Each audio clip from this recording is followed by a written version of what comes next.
नमस्कार प्रणाम, हम सचिन झा उपस्थित छी कोनो किछु मैथिली कॉमेडी के लऽ कऽ उपस्थित भेल छी।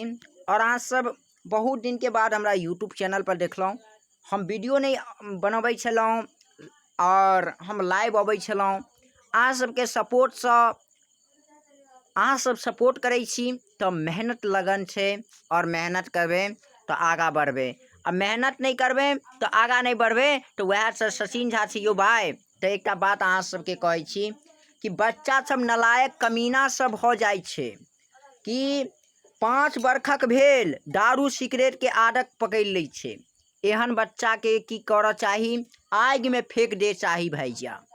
आगि में ओहने बच्चा के फेंक चाही जे दारू सिगरेट पीबैया, दारू गुटखा सब खाइया, शिखर पान खाइया। पानो में नशा छै, पान में एहन जहरी नशा छै ओ अहाँ सेवन करबै तो अहाँ के मृत्यु हो जाए।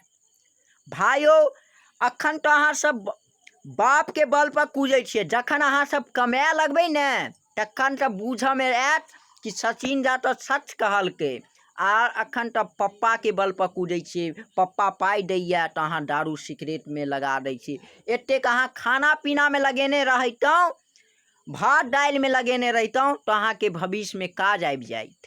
अहाँ सब एहनो छी कि काज करऽ के बिना हे हो गया तो हो गया।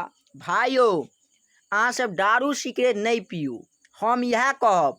अहाँ सब हमरा गलत समझबै तो सचिन झा के गलत समझ लिया, कोनो दिक्कत नहीं छै। जय मिथिला, जय मैथिली। फिर हम अहाँ सबके बीच सुंदर सा नुनगर चहटगर प्रोग्राम के दिखावा के लेल अहाँ सबके बीच कुछ बात के लऽ कऽ उपस्थित भेल छलहुँ। अहाँ सब नीक लगते तो लाइक करियो, सब्सक्राइब करियो और शेयर करियो। ज़्यादा से ज़्यादा वीडियो के शेयर करबी ने तो हमरा लाइक सपोर्ट मिलते और सचिन झा नीक बात कहने हेते तो अहाँ सब जोरदार हमरा कमेंट के माध्यम से और लाइक के माध्यम से बताएब कि हम नीक कहलिए या गलत कहलिए।